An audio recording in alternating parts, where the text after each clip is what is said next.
Oi, vamos iniciar mais uma aula. Dessa vez nós vamos estudar sobre as estruturas que compõem o verbo.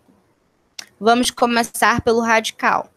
A parte dos verbos que mantém a mesma estrutura em todos os modos e tempos e que se caracteriza por conter o significado principal do verbo, recebe o nome de radical. Então, para encontrar o radical de um verbo, basta colocá-lo no infinitivo e retirar as terminações. Se ele for um verbo de primeira conjugação, eu retiro o AR. E aí nós temos o exemplo do verbo ensaiar. Se ele for um verbo de segunda conjugação, vou retirar o ER ou o OR, dependendo do verbo.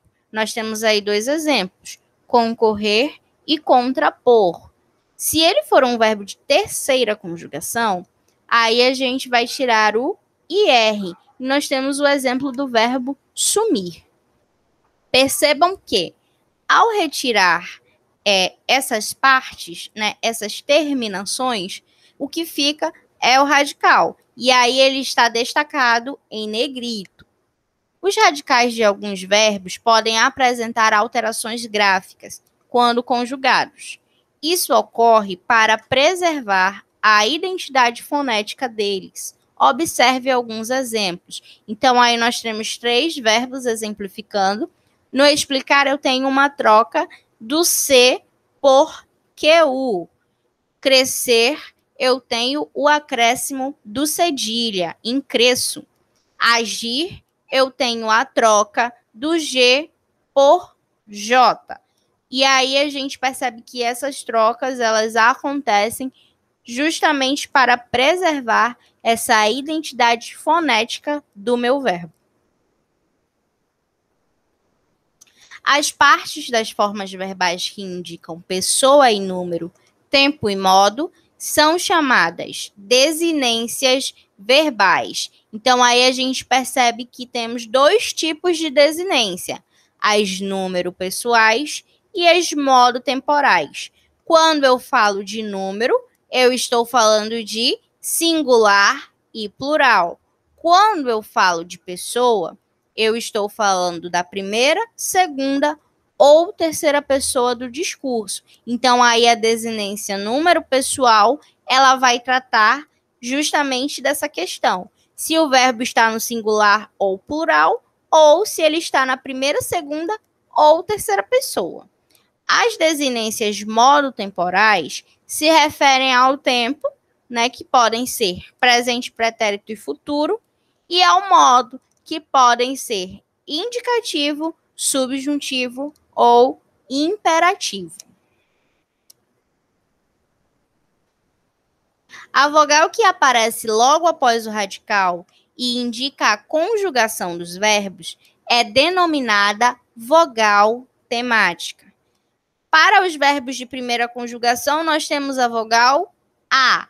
Exemplos: amar, passar, precisar. Para os verbos de segunda conjugação, nós temos ou o. Exemplos: correr, espremer, contrapor. Para os verbos de terceira conjugação, nós temos a vogal I. Exemplos: latir, subir, desistir. Para identificar a vogal temática, veja como se estrutura uma forma verbal. Então, aí a gente tem, né, o verbo conjugado. Enfrentávamos, nós enfrentávamos, né?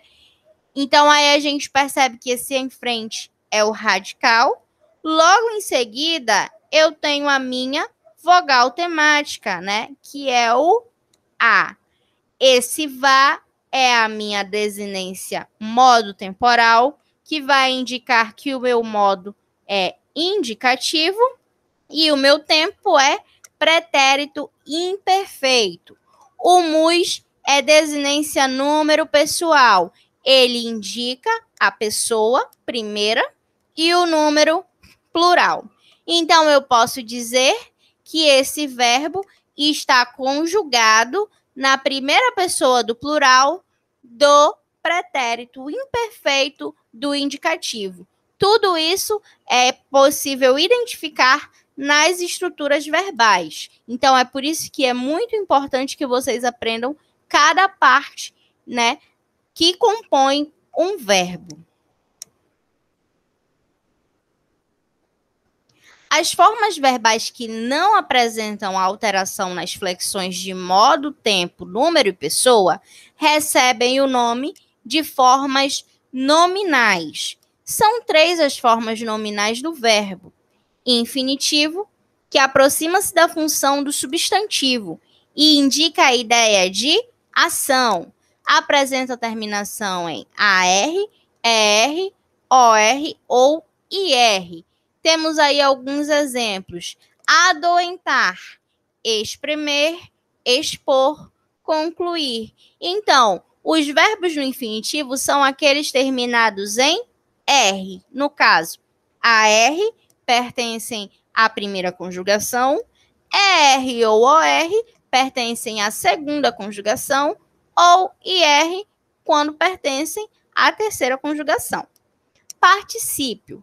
Aproxima-se da função do adjetivo e exprime uma ação já concluída. Apresenta, em geral, as terminações ado ou ido. Exemplos: revelado, escolhido e sentido. Então, aí os verbos no particípio, eles geralmente apresentam essa terminação, ado ou ido. Gerúndio. Aproxima-se da função de adjetivo e de advérbio e expressa a ideia de ação em desenvolvimento. Apresenta terminação NDO. Exemplos: lavando, fervendo, curtindo.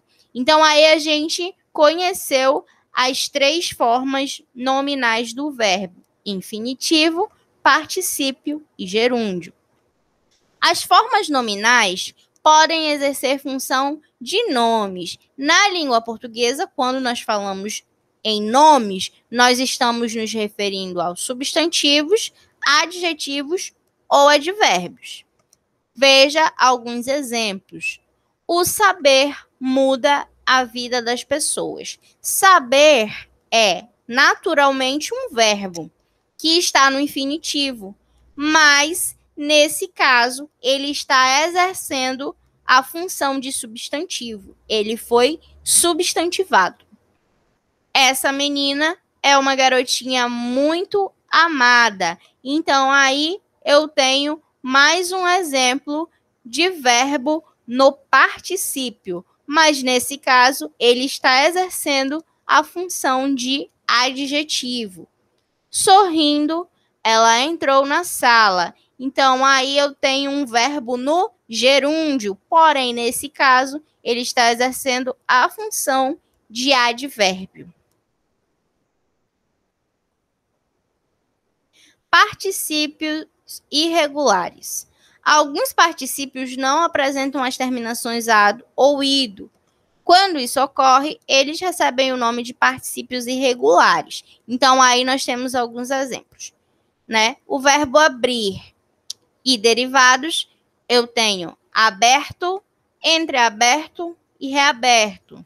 Então, vocês percebem que ele está no particípio, porém, ele não termina em ado nem em ido, né? Ele tem uma terminação diferente. Por isso, ele é um particípio irregular. Cobrir e seus derivados. Coberto, descoberto e recoberto. Então, aí nós temos mais um exemplo de particípio irregular. Escrever e derivados. Escrito, reescrito, subscrito. Mais um exemplo de particípio irregular, né? Isso significa que eles não terminam em ado ou ido. Aceitado ou aceito. Muita gente tem essa dúvida de qual é o correto perante a gramática. Então, aí a gente vai ver que ambas as formas do particípio do verbo aceitar são permitidas pelas normas gramaticais. O que definirá a forma a ser usada é o verbo auxiliar empregado. Então, aí a gente tem que prestar atenção, né? Qual é o verbo que está acompanhando essa forma, tá? Então, com os verbos auxiliares ter e haver, usa-se o particípio regular, ou seja, terminado em ado ou ido. Nesse caso, vai se utilizar aceitado. Olha os exemplos. A aniversariante tinha aceitado o presente. Então, aí eu tenho o meu verbo auxiliar tinha. Então, eu vou utilizar o meu particípio regular aceitado. Os alunos haviam aceitado a decisão do professor. Então, aí mais um exemplo. Com o verbo haver como verbo auxiliar, eu uso o particípio regular terminado em ado. Com os verbos auxiliares ser, estar e ficar, usa-se o particípio irregular, que termina em tó ou só. Os brinquedos são aceitos por todas as crianças. Então, aí eu tenho o verbo ser mais particípio irregular. A luz está acesa. Então, eu tenho o verbo estar mais particípio irregular. Essa foi a nossa aula de hoje. Qualquer dúvida, me procurem que eu vou estar à disposição de vocês.